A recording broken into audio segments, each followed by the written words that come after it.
이 시간 우리가 함께 볼 하나님의 말씀은 출애굽기 32장 25절에서 29절까지의 말씀입니다. 출애굽기 32장 25절에서 29절까지의 말씀, 우리 한 절씩 교독하겠습니다. 모세가 본즉 백성이 방자하니 이는 아론이 그들을 방자하게 하여 원수에게 조롱거리가 되게 하였음이라.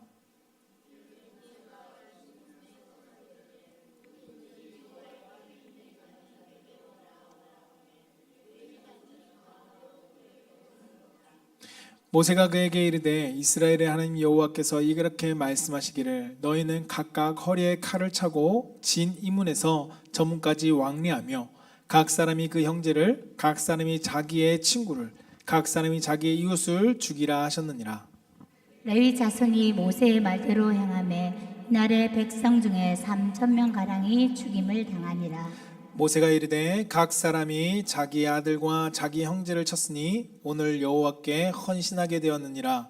그가 오늘 너희에게 복을 내리리라. 아멘.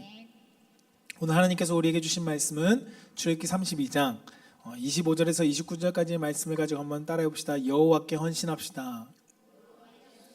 네, 여호와께 헌신합시다라는 말씀의 제목으로 선포되어질 때 우리가 하나님 앞에 헌신하는 백성, 자녀로 나아갈 수 있는 성도가 되기를 주님의 이름으로 축복합니다.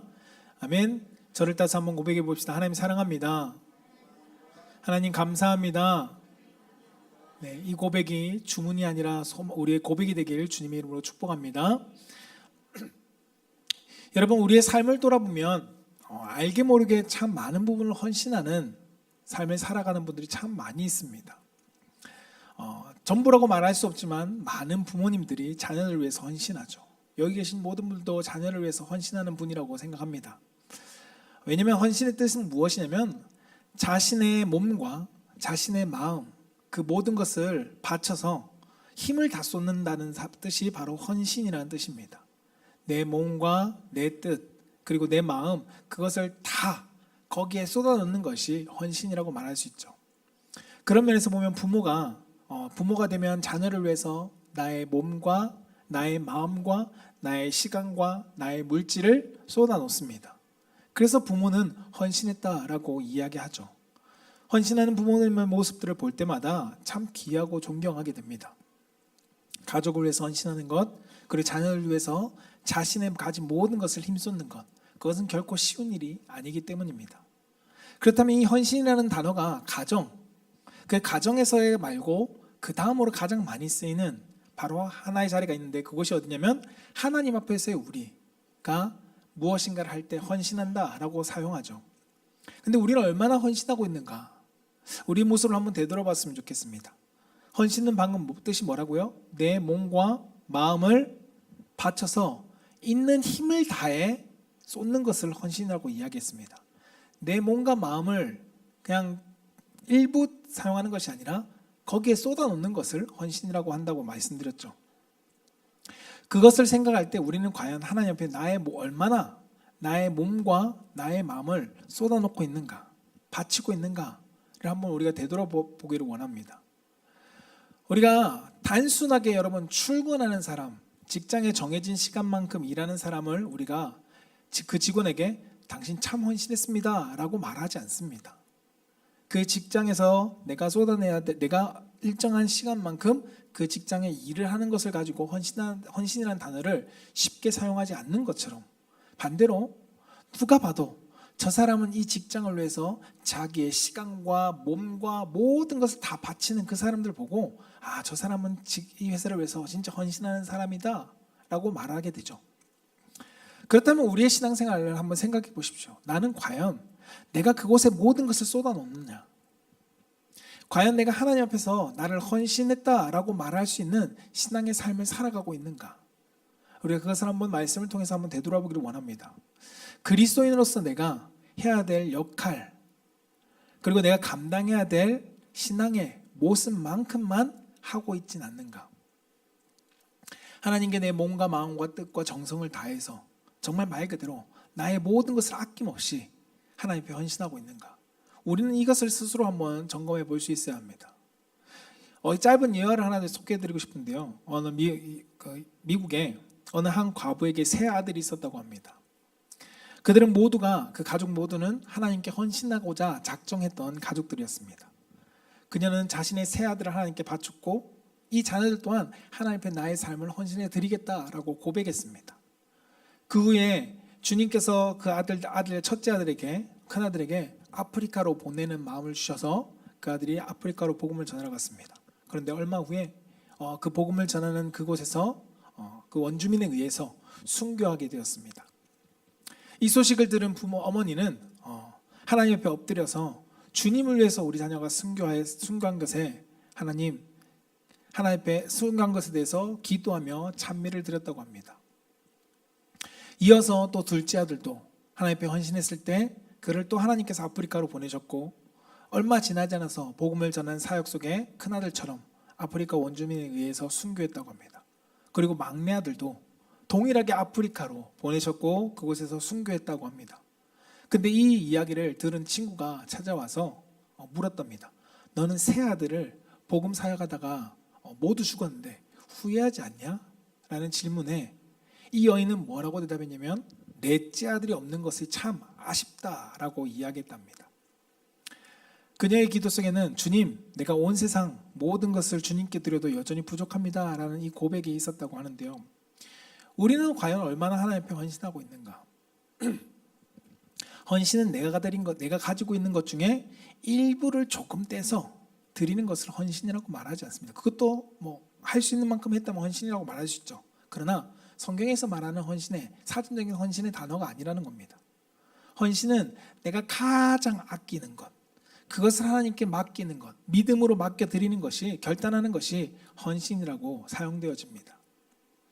오늘 본문의 상황은 백성들이 금송아지를 만들고 그를 숭배했던 사건으로부터 절정에 이른 사건이 바로 오늘 본문 말씀의 내용입니다. 지난 월상 예배 때 제가 말씀드린 것처럼 한 사람의 리더가 얼마나 중요한지를 말씀을 드렸습니다. 오늘 말씀에서도 그것이 보입니다.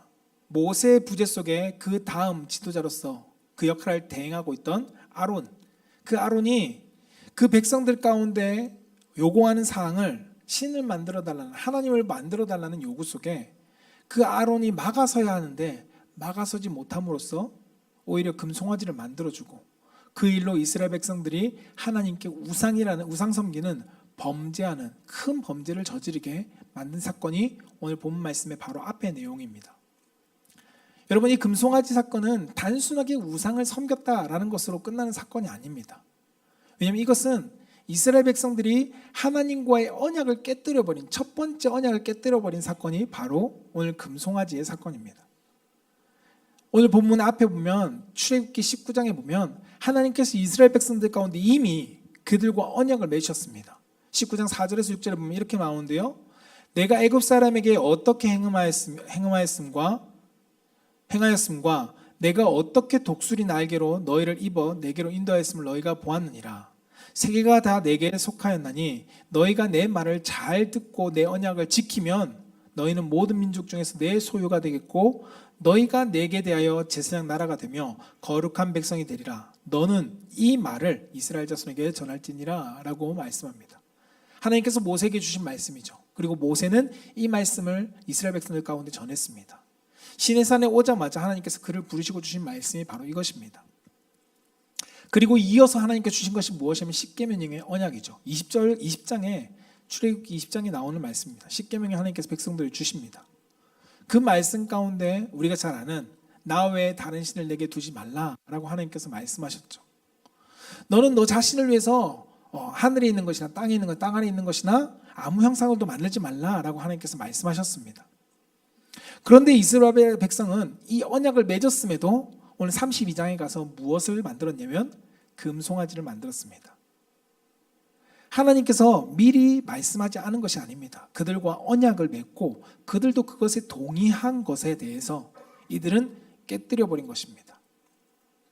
32장은 단순하게 실수의 사건이 아닙니다. 그들이 하나님 말씀을 들었음에도 불구하고 그들은 하나님의 언약을 배반하는 행위를 한 것이 바로 오늘 본문 말씀 앞에 나오는 금송아지 사건입니다. 우상 숭배 사건 앞에서 하나님의 백성들로 하여금 하나님과 다른 노선을 그들은 선택합니다. 하나님이 아닌 다른 것을 따르겠다라고 그들은 택했다는 것이죠. 하나님과 우상 사이에 양발을 걸치고 서 있을 수는 없습니다. 하나님은 이 이스라엘 백성들로 하여금 그 선택지를 분명하게 하기 위해서 오늘 말씀을 가지고 보여주고 있습니다. 하나님도 붙잡고 우상도 붙잡는 신앙은 결코 있을 수 없다는 것입니다. 하나님은 이스라엘 백성들 가운데 오늘 말씀에서 물으시죠. 너희는 누구 편에 설 거냐? 하나님 편에 선 사람들이 누구냐라고 물어보십니다. 이 사건 가운데 오늘 한 지파가 등장합니다. 누구냐면 바로 레위 지파입니다. 레위 지파가 하나님께 내가 헌신하겠습니다. 하나님 편에 서겠습니다. 라고 이야기하며 그들의 헌신을 각오합니다. 내가 이 남은 다른 지파들에게 의해서 내가 왕따를 당해도 난 하나님을 선택하겠습니다. 라는 각오로 그들은 하나님 편에 서게 됩니다. 앞서 말씀드린 헌신의 단어가 무엇이라고요? 내 몸과 내 마음을 바쳐서 힘을 다하는 것이라고 말씀드렸습니다. 그들은 하나님께 헌신하고자 내 몸과 내 마음을 다해서 하나님께 힘을 다합니다. 레위 자손들은 하나님께 자신의 모든 것을 내어드립니다. 하나님을 위해서 그들은 결단하게 되는 것이죠. 이 우상, 우리가 하나님이라고 만들었는데 하나님이 이것을 싫어하시는구나. 나는 하나님을 위해서 이것을 기꺼이 버리겠다라고 그들은 선택했다는 것입니다. 오늘 우리는 하나님 앞에서 이 레위 지파와 같은 결단이 필요합니다. 하나님을 향한 헌신의 결단이 이들의 모습 속에 어떻게 나타나는지 오늘 말씀을 통해서 우리는 과연 하나님의 헌신하고자 하는 우리는 어떠한 모습으로 살아야 되는지 말씀을 통해서 우리가 함께 발견해 보고자 하는데요. 그 첫 번째가 무엇이냐면 따라해 봅시다. 하나님 편에 서야 합니다. 네, 하나님께 헌신한 사람이라면 첫 번째로는 하나님 편에 서야 한다는 것입니다. 오늘 32장 26절 함께 읽어볼까요? 시작. 이에 모세가 서서 이르되 누구든지 여호와의 편에 서 있는 자는 내게로 나아오라 하매 레위 자손이 다 모여 그에게로 가는지라. 아멘. 뭐라고요? 앞서 말씀드린 것처럼 이스라엘 백성들이 금송아지를 만들었습니다. 금송아지를 만들고 이것이 단순히 예배 방식이 달라진 것이 아니라는 것을 말씀드렸습니다. 예배의 대상이 달라진 것입니다. 그래서 출애굽기 32장 4절 오늘 본 말씀 바로 앞에는 이렇게 말하죠. 아론이 그들의 손에서 금고리를 받아 부어 조각칼로 새겨 송아지 형상을 만드니 그들이 말하되 이스라엘아 이는 너희를 애굽 땅에서 인도하여 낸 너희의 신이로다 라고 말했다는 겁니다. 하나님인데 그것을 형상화시켰습니다. 그들은 자신이 애굽에서 인도하여 낸 금송아지가 우리의 하나님이다 라고 이야기했다는 것입니다. 이것은 결코 하나님께서 허용하지 않는 행위를 그들은 행했습니다. 왜냐하면 하나님께서 앞서 말씀드린 것처럼 뭐라고요? 아무 형상이라도 만들지 말라 그랬습니다. 그 형상은 무엇을 위해서요? 너희를 위해서 형상을 만들지 말라라고 성경은 말씀하고 있죠. 하나님께서 명하셔서 성막을 만든 것과 너희들이 필요로 하나님의 신을 만든 것은 전혀 다르다는 것입니다. 출애굽기 20장 4절에는 이렇게 말씀합니다.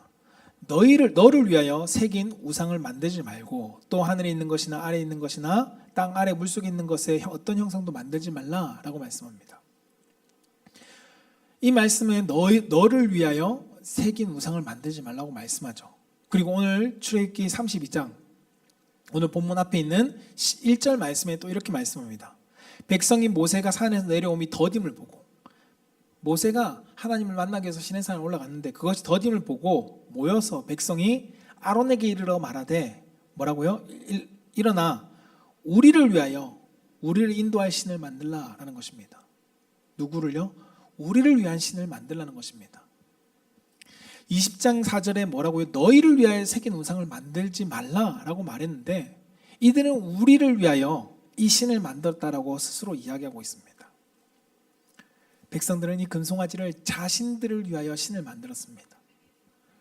금송아지는 하나님의 편에서 떠났다는 증거이기도 합니다.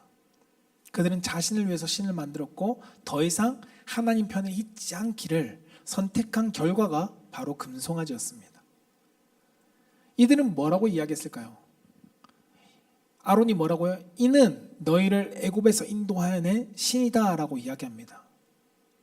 나를 위하여 신을 만들어 놓고 이것이 하나님이다라고 말하고 있다는 거죠. 그러면서 하나님을 섬기고 있습니다라고 말합니다. 우리는 하나님을 섬기고 있습니다.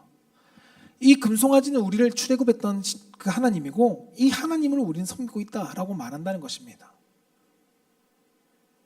하나님은 그들이 무엇을 잘못했는지 알지 못합니다.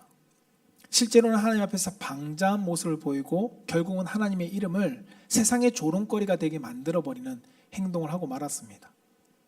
하나님께서는 하나님의 편에서 돌아선 이들을 향해서 하나님께서 진노하시죠. 그리고 그 자리에서 하나님 백성들에게 하나님께서 이들을 진노하시고 하나님께서 심판하시고자 합니다. 그런데 바로 심판하시는 것이 아니라 이들에게 또 한 번의 은혜를 하나님께서 베풀어 주십니다. 그것이 무엇이냐면 우상을 세워놓고 그 앞에서 기뻐하고 노래 불렀던 그들에게 돌아설 기회를 주신 것입니다. 그 기회로 뭐라면 하나님께서 26절에 모세가 외치죠. 누구든지 여호와 편에 있는 자는 내게로 나오라 라고 말합니다. 누구든지 여호와 편에 있는 자, 돌아오기를 원하는 자는 지금 내 앞으로 나와라 라고 말씀하고 있다는 거죠. 여러분, 이것은 단순하게 초청이 아닙니다. 하나님께로 오세요 라고 이야기하는 게 아니에요. 하나님의 편에 설 건지 너희들이 우상의 편에 머물 건지 결정하라는 것입니다. 하나님은 이스라엘 백성들 가운데 분명한 선을 긋자는 거죠. 너희가 저쪽인지 이쪽인지 확실하게 선을 긋자. 이스라엘 백성들의 입장에서는 이렇게 생각하는 사람도 있을 것입니다. 하나님이 보이지 않는 하나님을 내가 단지 형상화했을 뿐이지 하나님을 안 믿는 것이 아니야 라고 말하는 사람도 있을 수 있었겠죠. 왜 이것이 큰 문제가 될까? 그냥 하나님이 눈에 안 보이는 하나님, 그것이 이분이 하나님이야 라고 만드는 것이 뭐가 큰 문제지? 나는 하나님을 믿는데 라고 말할 수 있다는 거죠. 그러나 하나님은 그것을 하나님과 동일하게 보지 않았습니다. 하나님께서 금하신 방식으로 하나님을 형성하는 것, 그것은 하나님을 섬기는 것이라고 보지 않았다는 것이죠. 자기 마음에 맞는 나의 만족을 위한 하나님을 만들어버린 것입니다. 그것이 우상이라는 거죠. 다른 것이 우상이 아닙니다. 무엇인가 형상을 만들었기 때문일까요? 그것이 아니라는 거예요. 나의 만족을 위한 그 대상을 설정해 놓았기 때문에 성경은 그것을 우상이라고 말하고 있는 것입니다. 하나님께서 하나님의 백성들 앞에 다시금 회복의 기회를 주시고 그들에게 헌신을 요구하시죠. 너희는 누구 편에 설 거냐? 너희는 누구 편에 설래? 나냐? 적이냐? 그 선을 확실하게 하자라고 백성들 가운데 이야기합니다. 하나님을 위해서 몸과 마음과 힘을 다 쏟는 것, 아까 앞서 말씀드린 것처럼 헌신이 너희들 가운데 요청되어지고 있다는 것이죠. 그 부름에 누가 앞서나요? 레위 지파 사람들이 앞장서게 됩니다. 다 함께 금송아지를 만들어 놓고 기쁘게 노래를 부르고 즐거워했습니다. 그런데 하나님께서 너희 그것은 잘못된 거야 라고 단호하게 말씀하시면서 선을 확실하게 긋고자 하실 때 그들은 결단하죠. 잘못된 거구나. 그럼 나는 어디로 가야 될까? 하나님께로 가야지 라고 하면서 확실하게 선을 긋는 자들이 바로 레위 지파 사람이었다는 겁니다. 그렇다면 여러분, 왜 사람들은 금송아지를 만들었을까요? 왜? 오늘 출애굽기 32장 1절에서 그 힌트가 나오는데요. 그들이 32장 1절에 뭐라고 얘기했냐요? 모세가 산에서 더디 내려옴을 보고 백성이 아론에게 말했다는 겁니다.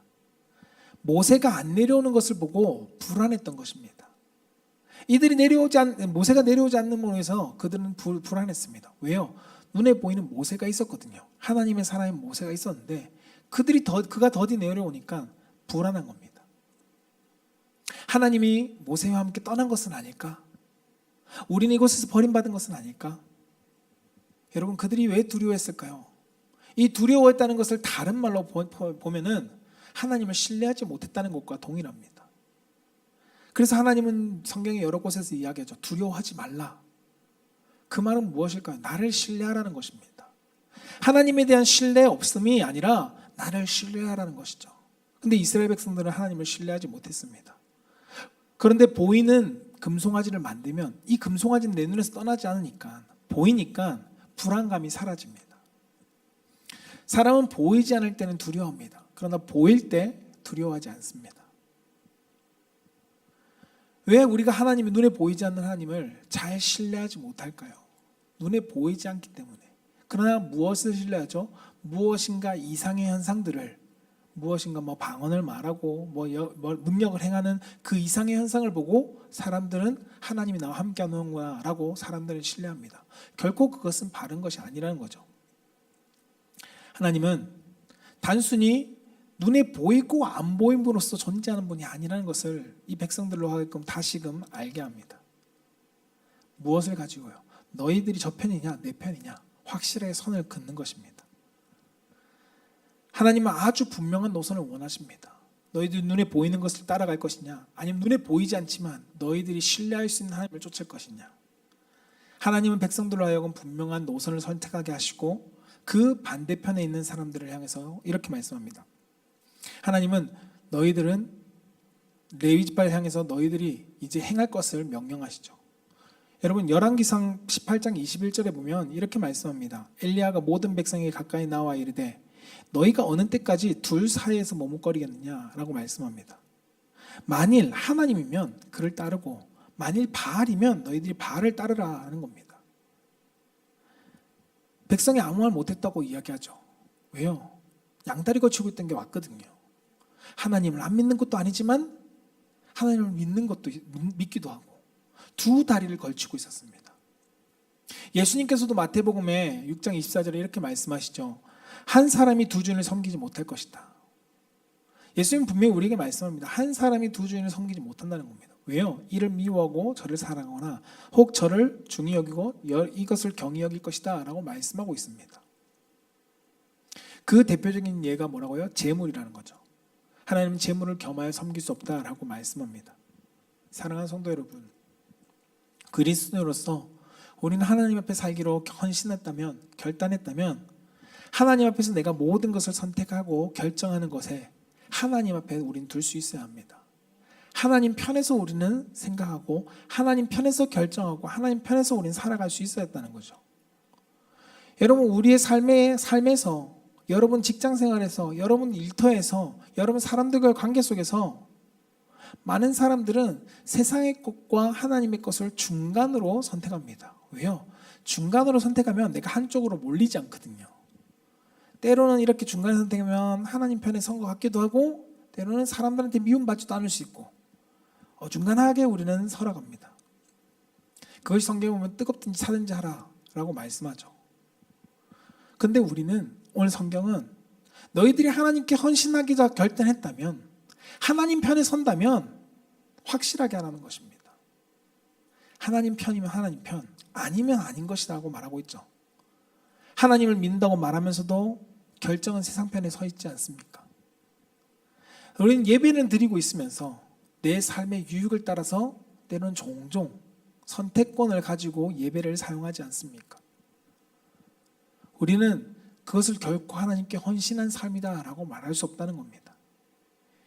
예수님께서 우리에게도 중립에 서라고 예수님께서 우리를 위해 중립에 서지 않으셨습니다. 예수님도 우리를 위해서 구원하기 위해서 확실하게 십자가라는 죽음의 길을 선택하고 나아가셨습니다. 하나님 아버지 뜻에 자신의 뜻을 내려놓았죠. 아버지의 뜻이라면 내가 이 십자가의 길을 가겠습니다. 하나님 이걸 돌려주시길 원하는데 그러나 아버지 뜻이라면 내가 끝까지 순종의 자리로 가겠습니다 라고 예수님 선택하셨다는 겁니다. 그러므로 주님의 은혜를 받은 우리도 분명하게 선택할 수 있어야 합니다. 하나님과 세상 속에서 머뭇머뭇해서는 안 된다는 것입니다.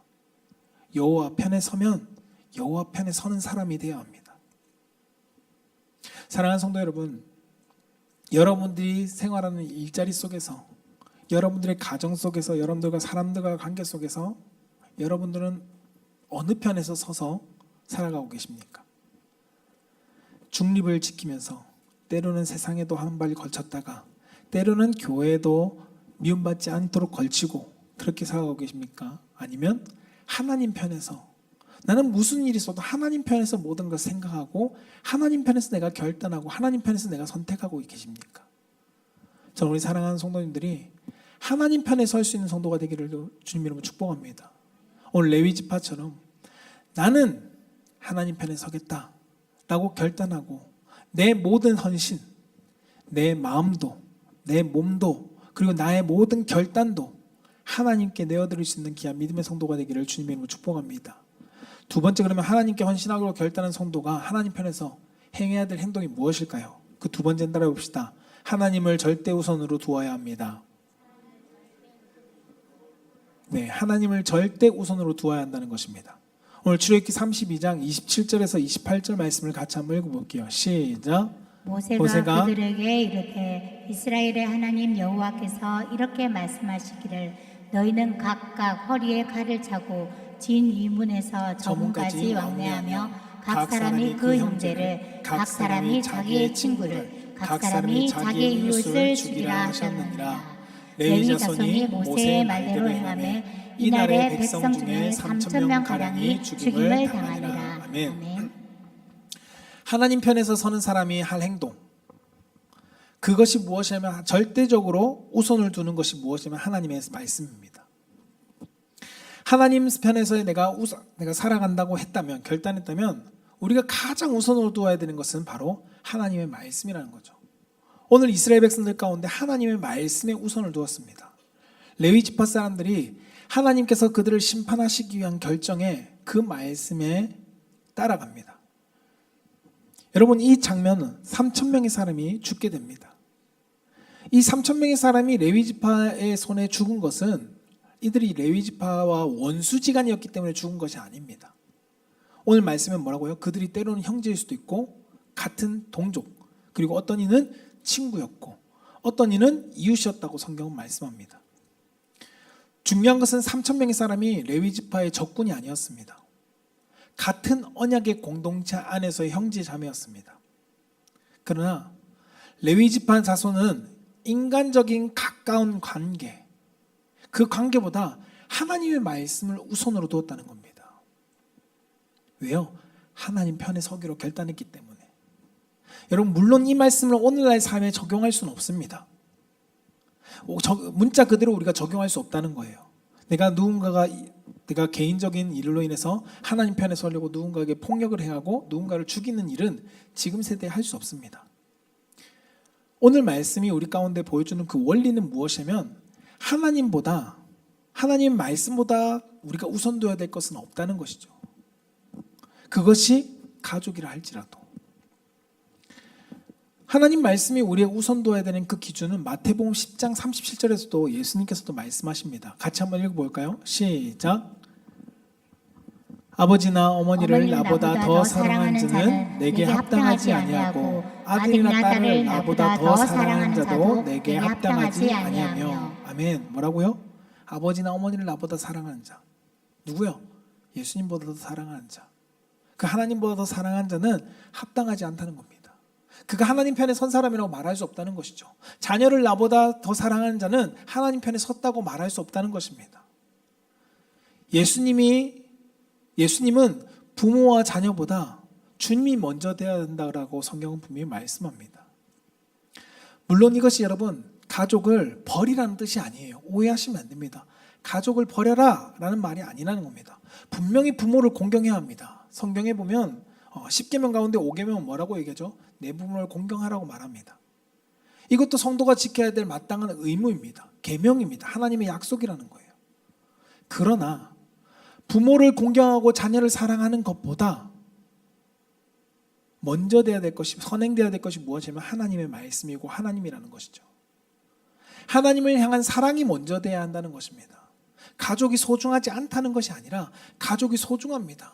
그러나 그 소중한 가족조차도 하나님을 앞설 수 없다는 것을 성경은 우리 가운데 말씀하고 있다는 겁니다. 내 인생의 가장 우선순위를 우리는 무엇으로 두고 계십니까? 하나님이 내 삶의 가장 우선? 우리 가족보다 하나님이 가장 우선이 되고 있습니까? 나의 물질보다 하나님이 가장 우선이 되고 있습니까? 나의 평안함보다, 나의 안위보다 하나님이 가장 우선이 되고 있습니까? 여러분, 3세기 초에 기독교가 박해받을 가장 극심한 시기 때 있었던 이야기인데요. 초대교회 페르페투아라는 한 여인이 있었습니다. 젊은 여인입니다. 이 여인에게는 젖먹이 아이가 있었습니다. 그런데 이 여인이 그리스도인이라는 이유로 붙잡히게 되었습니다. 그리고 이 여인이 죽게 될 위기에 있었죠. 그때 이 여인을 향한 여인의 아버지가 딸에게 간청하며 말합니다. 제발 예수님의 신앙을 모른다고 얘기해라. 그리스도를 모른다고 이야기해라. 그럼 넌 살 거다 라고 간청했죠.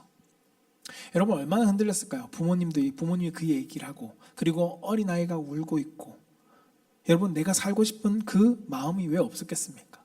그런데 그 상황 속에 페르페투아는 고백합니다. 나는 그리스도인입니다. 가족을 사랑하지 않아서가 아니었습니다. 가족을 사랑하지만 그가 자녀를 버릴 만큼 매정한 부모여서가 아니라 가족보다 주님이 가장 먼저였기 때문에, 그 주님을 부인할 수 없었기 때문에 그는 이렇게 고백했던 것입니다. 여러분, 우리의 삶에 있어서 가족을 미워하라는 것이 아닙니다. 가족을 사랑하지만 그러나 그것보다 가장 먼저 사랑해야 될 존재, 가장 우선순위가 돼야 될 존재가 누구냐면 하나님이라고 성경은 우리 가운데 말씀하고 있다는 것입니다. 사랑하는 성도 여러분, 여러분들이 이러한 상황이라면, 페르페투아처럼 여러분들이 이런 상황이라면 여러분 자신 있게 저는 그리스도입니다 라고 말할 수 있을까요? 과연 가족의 눈물 흘리는 그들의 모습 속에 여러분이 상황에 있어 두려움 앞에 여러분 나는 주님을 믿습니다, 나는 그리스도입니다 라고 고백하는 것이 쉬울까요? 내 마음에 여러 가지 갈등이 일어날 것입니다. 여러분 만약에 이것이 쉽다면 얼마나 좋을까요? 그러나 참 어려운 것 같습니다. 근데 여호수아는 이렇게 이야기했죠. 나와 내 집은 여호와를 섬기겠다. 여러분 우리는 말로 이렇게 고백합니다. 나와 내 집은 여호와를 섬깁니다 라고.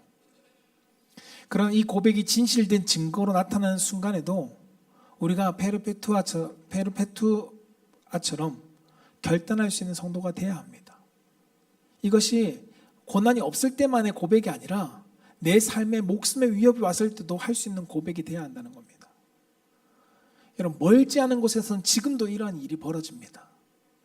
여러분 북한에, 우리 바로 383 경계 북한에서는 지금도 이러한 핍박이 있습니다. 그리스도를 믿는다는 이유로 정치범 수용소에 들어가서 고난을 당합니다. 그냥 예수 안 믿는다라고 말하면 되는데 그들은 그리스도를 믿는다는 이유로 부모와 자녀가 갈라지게 되고 헤어지게 되고 정치범 수용소에서 목숨을 잃기도 합니다. 여러분 우리의 신앙에 있어서 결단할 수 있어야 합니다. 나는 하나님을 믿습니다. 이것이 앞서 말씀드린 것처럼 결코 쉽지 않습니다. 쉬웠다면 우리가 일제치하에 있을 때 우리 믿음의 선배들이 신사참배 앞에서 그들이 왜 신사참배를 했을까요? 결코 그들을 믿음이 없었다라고 말할 수 없습니다. 그들에게도 믿음은 있었습니다. 믿음이 없었던 것이 아닙니다. 그들은 믿음은 있었지만 그들에게 찾아온 두려움 속에, 압박 속에, 때로는 가족을 지켜야 된다는 가장이라는 의무 속에, 때로는 교회를 보존해야 된다는 목회자의 사명 속에 현실을 피하고 싶은 두려움, 그것이 찾아왔기 때문에 하나님 앞에 하나님의 말씀보다 다른 것이 우선되어진 선택을 했을 수밖에 없었던 것입니다. 우리에게 뼈아픈 교훈이죠. 신사참배를 통해서 우리가 뼈아픈 교훈입니다. 믿음이 결코 없어서가 아닙니다. 믿는 분들이었고 지금도 믿어서 돌아가신 분도 계시죠. 그러나 절대 우선시해야 될 것이 무엇인가? 내 삶 가운데 어떠한 일이 있어도 흔들리지 말아야 될 것이 무엇인가를 우리는 바로 알아야 한다는 것입니다. 사도행전 20장 24절은 우리 가운데 이렇게 말씀합니다. 같이 한번 읽어볼까요? 시작. 내가 달려갈 길과 주 예수께 받은 사명 곧 하나님의 은혜의 복음을 증언하는 일을 마치려 하면은 나의 생명조차 조금도 귀한 것으로 여기지 아니하노라. 아멘. 바울의 신앙의 고백이죠. 하나님 편에 서기 위해서 그는 결단합니다. 나의 생명조차 귀한 것으로 여기지 않는다라고. 하나님이 내 삶의 선택에 있어서 절대적이라는 그 이유가 여기 담겨 있습니다.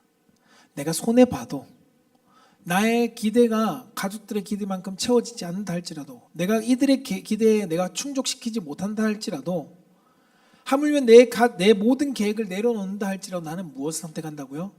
하나님이 가장 먼저라는 그 선택을 나는 버리지 않는다라는 것입니다. 가족들을 사랑하지만 그들이 오늘은 하나님보다 우리를 선택해달라는 요청 속에 하나님을 선택하는 그 결단이 우리 가운데 필요하다는 거죠. 쉽지 않은 거 알고 있습니다. 그것이 쉬웠다면 손양원 목사님이나 주기철 목사님 같은 분이 너무나도 많았겠죠. 그러나 우리는 기억해야 합니다. 하나님보다 우선되는 것이 없어야 된다는 것을. 근데 우리 힘으로 되지 않기 때문에 우리는 기도하는 거죠. 하나님, 우리가 이 하나님을 선택함에 있어서 하나님을 내 삶의 가장 우선순위로 두는 것에 있어서 흔들리지 않게 해달라고, 성령 하나님 나를 도와달라고 우리는 끝없이 기도하고 간구하며 도움을 구해야 합니다. 그때 내 안에 계신 성령님께서 나에게 의지를 주실 것이고 내가 하나님보다 다른 것을 선택하지 않도록 우리 가운데 믿음이라는 것을, 더 큰 믿음, 그리고 담대함이라는 것을 우리 가운데 주실 것입니다. 저는 우리 사랑하는 성도님들이 그 성령 하나님과 함께 동행하며 흔들리지 않는, 하나님을 가장 우선으로 두는 그러한 성도가 될 수 있기를 주님 이름으로 축복합니다.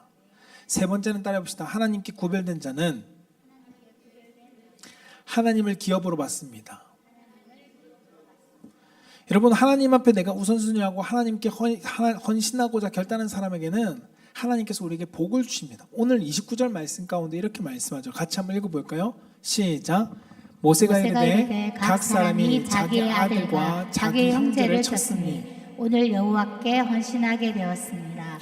그가 오늘 너희에게 복을 내리시리라. 아멘. 동족들을 죽인 것을 뭘 잘했다고 하나님께서 복을 주신다라고 이야기할까요? 죽이겨서 잘한 것이 아니라 하나님 앞에 헌신하고자 결단했기 때문에 하나님께서 그들에게 복을 주셨습니다.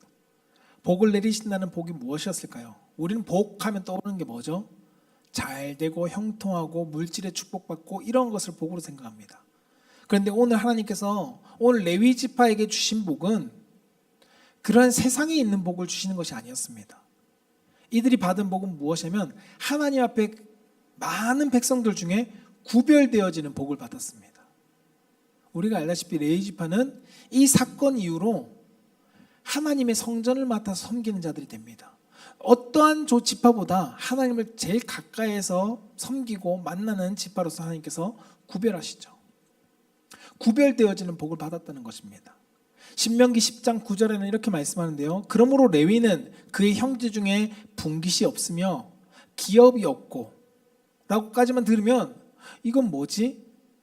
이 사람들은 하나님께서 버린 건가? 라고 말할 수 있을 것입니다. 그런데 그 뒤에 말씀이 이어지는데요. 내 하나님 여호와께서, 띄워주세요 말씀을요. 신명기 10장 9절 말씀요.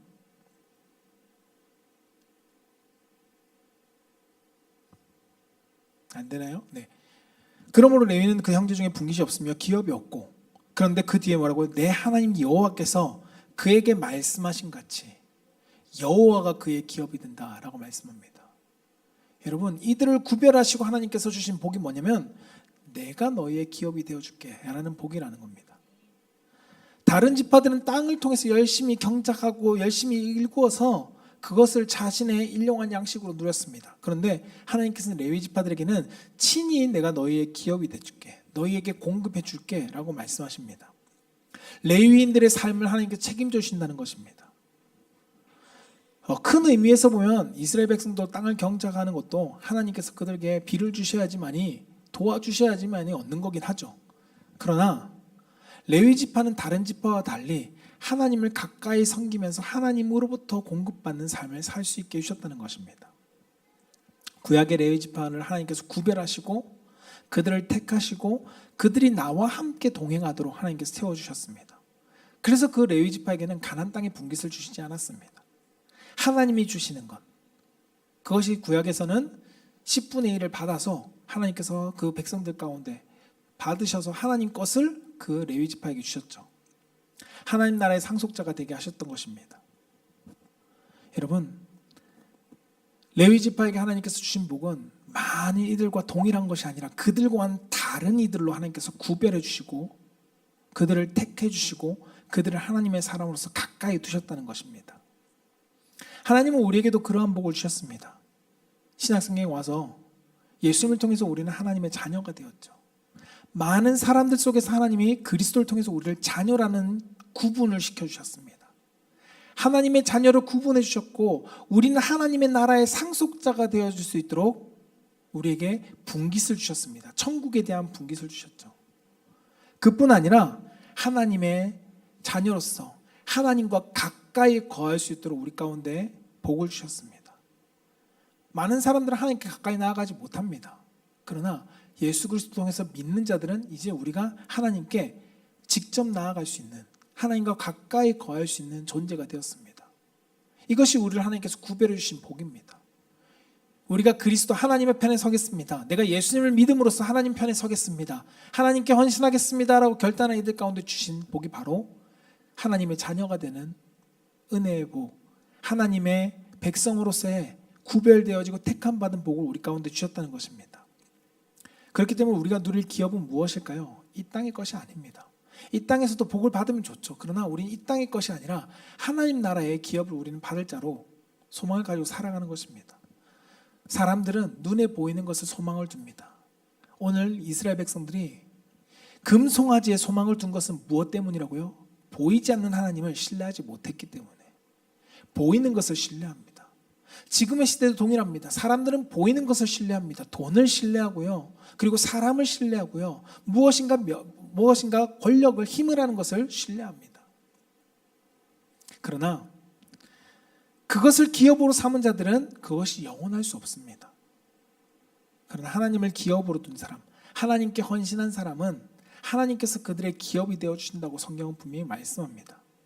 저는 우리 사랑하는 성도님들이 나의 영원한 기업, 땅에 있다 사라질 기업이 아니라 나의 영원한 기업 되시는 그 하나님 앞에 내가 나의 헌신을 각오하고 나의 삶을 온전히 드리며 그분이 나의 주인이시오, 나의 아버지시오, 나와 함께 하시는 놀라운 은혜와 축복을 누린 성도가 되기를 주님 이름으로 축복합니다.